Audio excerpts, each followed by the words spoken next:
Nathi Mthethwa's sudden death in Paris has raised serious questions.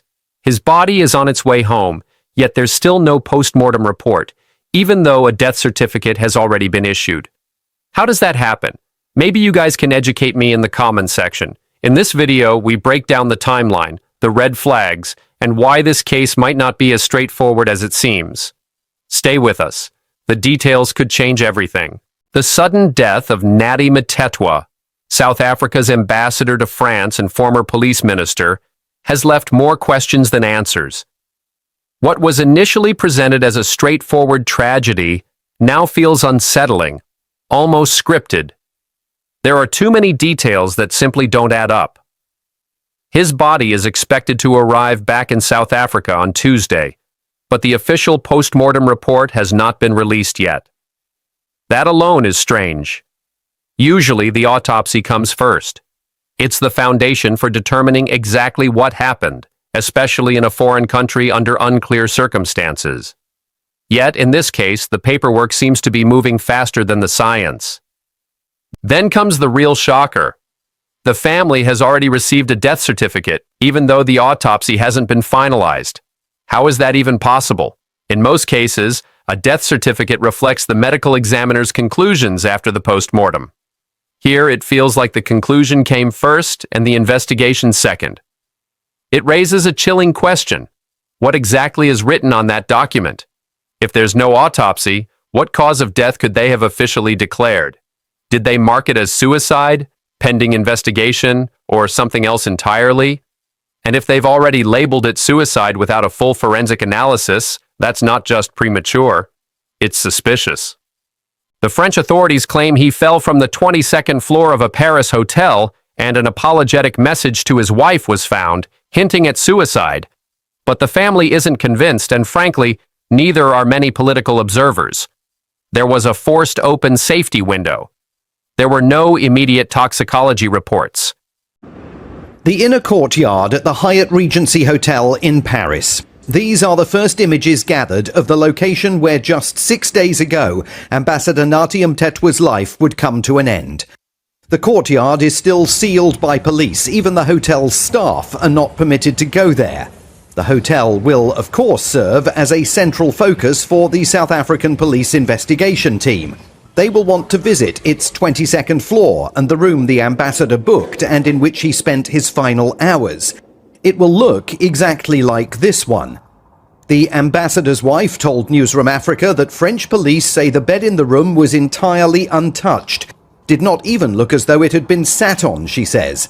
And it is agreed that the ambassador forced the narrow sliver of his window so that it opened fully rather than being restricted by a window lock. He possibly used a pair of scissors found at the scene by French police. Those police have reviewed the hotel's CCTV footage and found no evidence that anyone followed the ambassador into the hotel, up to his room, nor was there anyone waiting for him upon his arrival. As to when the room was booked, the ambassador's brother-in-law, Dr. Sfiso Buthelezi, told Newsroom Africa last week that the reservation was first made on September the 15th, and that the ambassador planned a two-night stay on September the 27th and 28th. The ambassador's name was only mentioned in testimony at the Madlangacommission of inquiry on September the 19th. So when he first booked the room, if that September the 15th date is accurate, he would not have known that he was being accused of political interference in police activities when he served as Minister of Police in President Jacob Zuma's government. But we also know from Dr. Buthelezi that the ambassador changed his reservation at this hotel, reducing it from 2 nights to 1 night and pushing it back by 24 hours to September the 29th. What we don't know is when that change occurred and whether it took place before or after the ambassador's name came up at Madlanga. We came to the conclusion, this is a non-issue, right? If we are called, let the commission be your guest. You can always go there and put your position.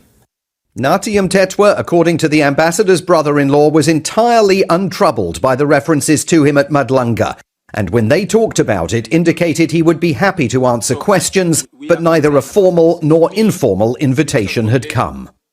So he had, in his mind, nothing to fear from eventually being required to testify at the commission. He wasn't worried that, in any sense, the walls were closing in, as some people have suggested. He was not worried about it. Ambassador Mthethwa had dealt with even more difficult things. The family and staff who work here at the South African Embassy in Paris say that in the final weeks of his life, there was no indication of any depression or other anguish that was troubling the ambassador. In fact, they say he was relishing his life as South Africa's top diplomat in this all-important G7 nation. On September the 19th, just 10 days before his disappearance, Nathi Mthethwa joined a group of other ambassadors in Monaco, the principality on the French Riviera.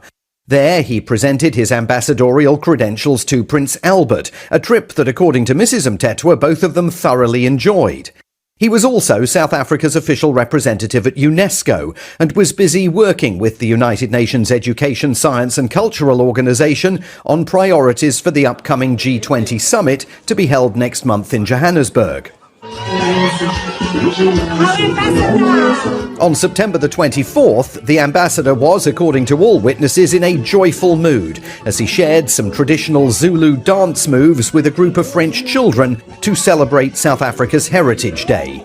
Less than a week later, the man seen in this video dancing would plunge to his death out of the Hyatt Regency's window. In the next few days, members of the Mthethwa family travelling to Paris from South Africa will visit the inner courtyard and engage in the traditional act of fetching his spirit, allowing his remains then to return home. If the ambassador's professional life was happy, and there is no sign that it was not, then it is inevitable that French and South African investigators will also look to see whether there was any issue in his personal life that may have contributed to his death. And one unanswered question relates to his cell phones. He had two of them, and one of them was reportedly recovered by French police in this park. It's called the Bois de Boulogne, a big wooded area in the centre of Paris. By day, it's lovely, but at night, it is neither a particularly safe nor salubrious place to be. It is still unclear whether those early French media reports about the phone's location are accurate. And the family says at no point did Nathi Mthethwa share any kind of personal crisis or mental anguish with any of them.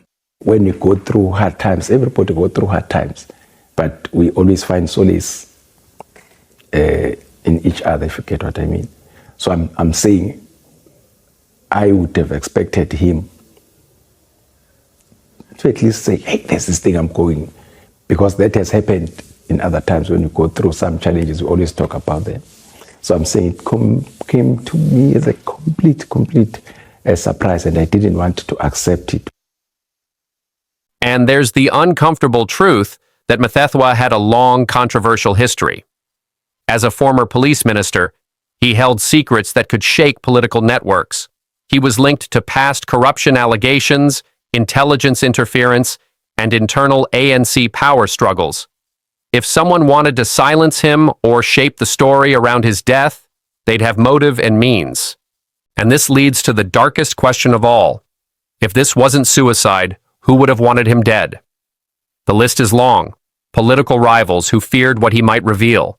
Criminal syndicates entangled with state structures. Power players inside the security apparatus who might prefer to close certain chapters quietly. Even those who wanted to humiliate or discredit him in death. This entire situation feels rushed, almost like someone is trying to get ahead of the truth. A death certificate issued before the autopsy. A body scheduled for repatriation before full forensic clarity. A preset suicide narrative while critical evidence remains under wraps. It's the kind of sequence that makes investigators and journalists uneasy, because once the body leaves France and the official narrative hardens, unraveling the real story becomes that much harder. Whether this was a tragic act of self-harm or a carefully staged operation, it's clear that the public is not being told everything. And until the postmortem report is released, until every forensic detail is examined, suspicion will hang over this case like a cloud. This isn't just about one man's death, it's about power, timing, and the truth that seems to be slipping through the cracks. If you enjoyed this video and want to stay updated with more content like this, Don't forget to hit that subscribe button. Your support helps us grow and create even more exciting videos for you. Thanks for watching.